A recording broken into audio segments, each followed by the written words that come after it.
ብዙ ሰዎች በሳቸው ቀብር ላይ ድንበር አልፈዋል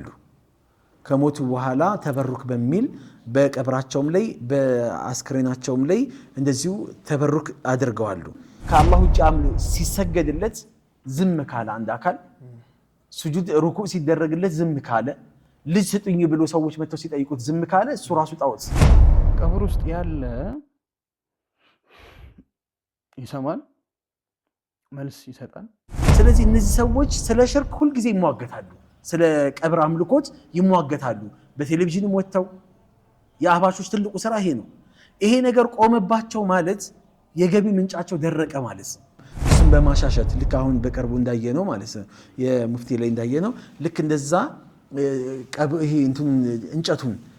በማሻሸት በማድረግ ይሄ ሁላ ነገር አድርገዋሉ ብለው ያንሳሉ ልብሳቸውን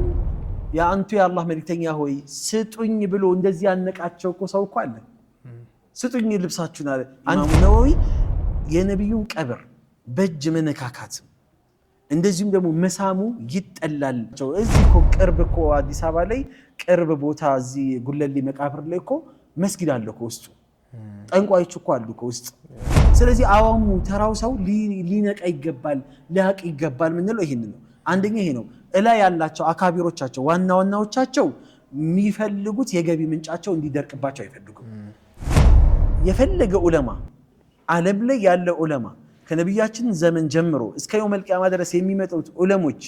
ሷሊሆች ተቂዮች ወልዮች ቢጨፈለቁ አቡበክርን እንኳን አይወጡ አይደለ የአቡበክር ኢማም በአንድ ሚዛን ቢሆን የነዚህ ሁሉ በአንድ ሚዛን ቢሆን የአቡበክር ያመዝናል ተብሏል